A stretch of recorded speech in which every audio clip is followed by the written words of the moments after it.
برنامه خبری و تحلیل اخباری آزادی است تقدیمتان در پخش مستقیم از استودیوی مرکزی. سلام بینندگان عزیز. امروز 20 نوامبر با جمعی همکارانم این موضوع ها را به بررسی گرفته ایم. دیپورت یکمری برای خردترین قانون شکنی، پیشنهاد نوبتی وکیلان روس به دومای دولتی. مثلا دو مهاجر در حدود روسیه با همدیگر زنازنی کردند و دیگر هرگز به روسیه وارد شدن نمی-توانند. در روز جهانی اطفال، مادران فلسطینی می‌خواهند فرزندان آنها نیز مثل کودکان دیگر در دنیا زندگی آرام داشته باشند.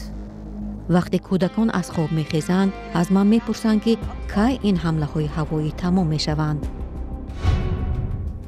و در تاجیکستان هنرمندان و هواداران در روز زادروز بازار صابیر شاعر معروف تاجیک برای گرامی داشته یادی و جمع آمدند. وکلان مردمی در روسیه پیشنهاد دارند که مهاجران برای همه گونه قانون شکنی از جمله حقوق ویرانکنی مأموری یکمری از این کشور اخراج کرده شوند. آنها هفته گذشته در نشست خبری گفتند این پیشنهاد باید در کنسپسیون نوی مهاجرت به روسیه وارد کرده شود. مثلا دو مهاجر در حدود روسیه با همدیگر زنازنی کردند. پگاهش از حساب دولت آنها با هواپیما سوار شده و بازپس فرستاده می شوند و دیگر هرگز به روسیه وارد شدن نمی توانند. برای اینکه ما معلومات های بیومتری آنها را می دانیم، اکثریت در چنین حالات نام و نسب خود را عوض کرده دوباره به روسیه می آیند. معلومات های بیومتری چنین امکانیت را که در قانونگذاری جای داشت از بین می برد. Такой лазейки в нашем законодательстве.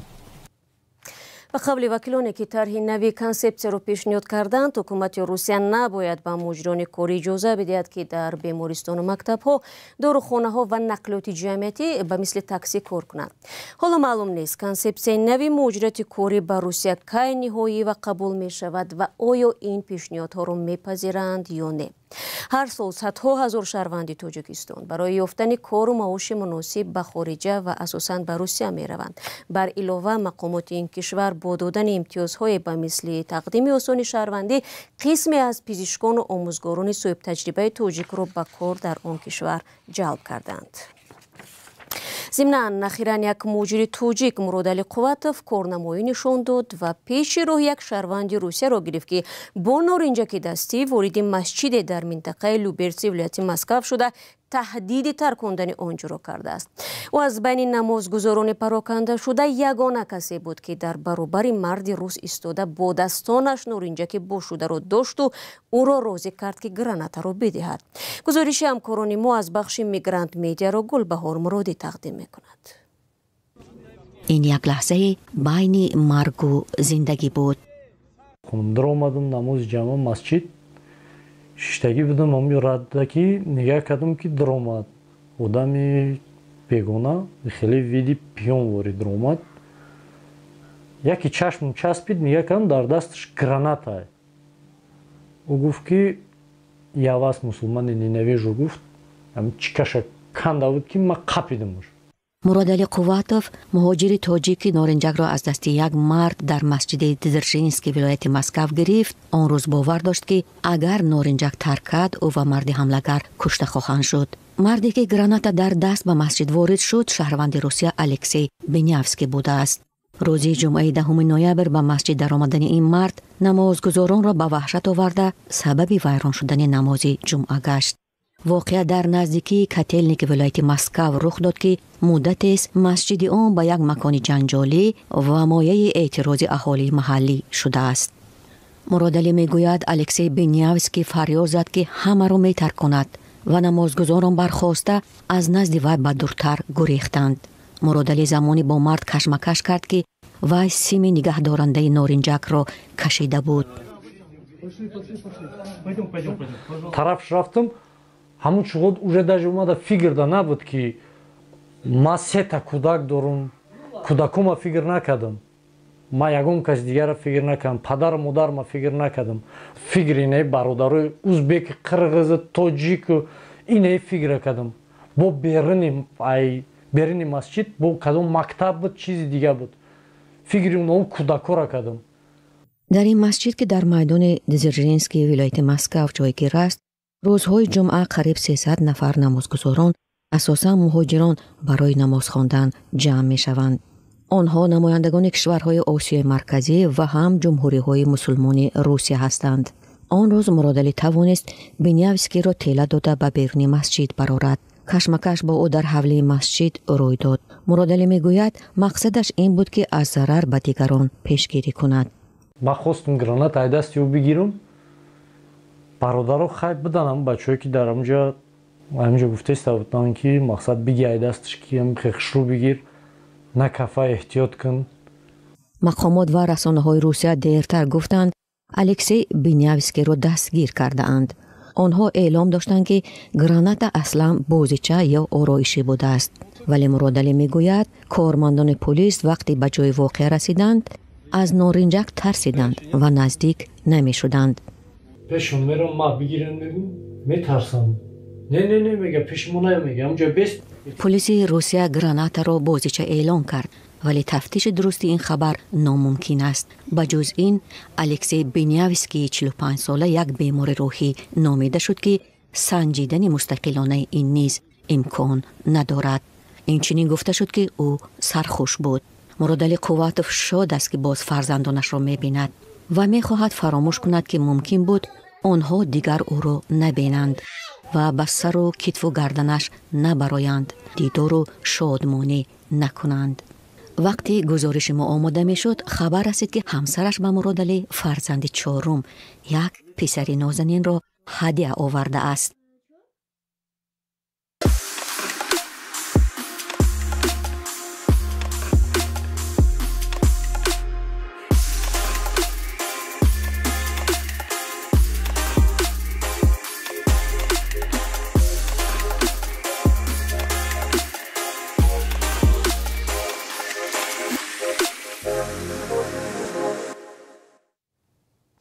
شما برنامه اخباری رادیو زودی را تماشا دارید. امروز روز جهانی کودکان است.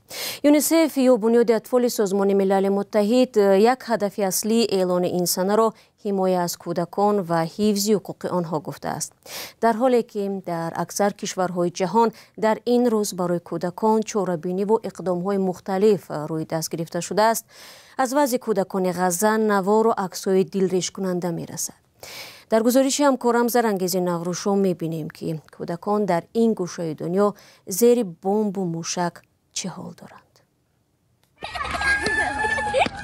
صدای خنده در غزه این روزها خیلی کم شنیده می شود، اما در این میدانچه بازی کودکان در شهر خان یونس خردسالان لحظه از دهشت جنگ دور می شوند. هرچند اینجا هم پرره به خطر نیست. رگد ابو اسی 11 ساله میگوید پدری او را نیروهای اسرائیلی از همین میدانی بازی گرفته بردند. من از جنگ بسیار میترسم زیرا نصفی از دوستان من شهید شدند.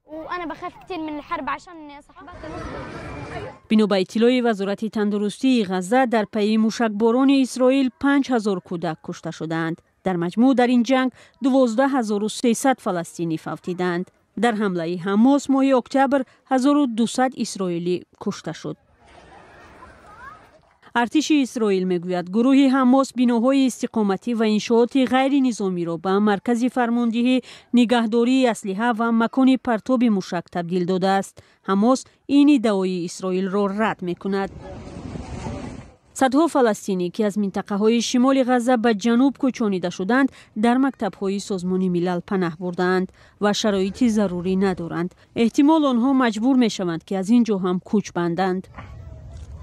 روز 17 نوامبر یاور سروزیر اسرائیل از ساکنان آسایشته خواست شهر جنوبی خان یونس را ترک کنند. به گفته وی حمله زمینی اسرائیل به این منطقه نزدیک است. اون رمضان آیت مادر فلسطینی میگوید در پی ضربه های بی‌ایست هوایی فرزندان او آسیب جدی گرفتند. اگر ببینند که کبوتر پرواز دارد فکر میکنند این موشک است. وقتی کودکان از خواب میخیزند از من میپرسند که کی این حمله های هوایی تمام میشوند. کودکان روزهایی را از سر گذراندند که آنها را از سن واقعی خود کلانتر کرد. این مادر می‌خواهد اطفال فلسطینی هم مثل کودکان دیگر در دنیا زندگی آرام داشته باشند، ولی میگوید امید ندارد که دوباره شادی و خوشبختی به فضای غزه برگردد. در مراسم تویی که در بادکند قرقیزستان برگزار شد، خیش و تبار نوخانه‌داران از تاجیکستان با دلیل بسته بودن مرز نتوانستند اشتراک کنند، ولی به این جفت از آن سوی راه دادند. این را که تقریباً 12 متر پهنایی دارد، مرز تاجیکستان و قرقیزستان را معین می‌کند و ساکنان حق عبور از آن را ندارند. جولانبek غازیبایف، ساکن بادکند قرقیزستان، میگوید نصف نزدیکانش در تاجیکستان زندگی می‌کنند. پس از جنجال‌ها در سرحد در ماه‌های اپریل مای سال 2021 قرقیزستان مرز خود را با تاجیکستان بست. از آن وقت سرکرده روا و دادوگریفت در سرحد بست شده است. با جولانبek و زولولا، دو جوان از بادکند، بیبی و خاله و عمه‌ها از آن سوی مرز داده به تویشان تبریک کردند. اگر عمر وفا میکرد، امروز بازار صابر، شاعر معروف تاجیک، 85 ساله میشد. ادیب شناخته در اول دهه 1990 بازداشت و سپس آزاد شده به امریکا مهاجرت کرد و 1 می سال 2018 در یکی از بیمارستان‌های شهر سیاتل امریکا درگذشت. گزارش را درباره گرامی داشت یادی او همکار ما امیر ایسویف تقدیم میکند. آرامگاه بازار صابر، شاعر شناخته تاجیک در گورستان لوچاب، محل دفن شاعران و چهره‌های شناخته تاجیک. هنرمندان و هوادارانش در روز زادروز بازار صابر برای گرامی داشت یاد او آمدند. استاد شاعر بزرگترین تاجیک به شمار می رود.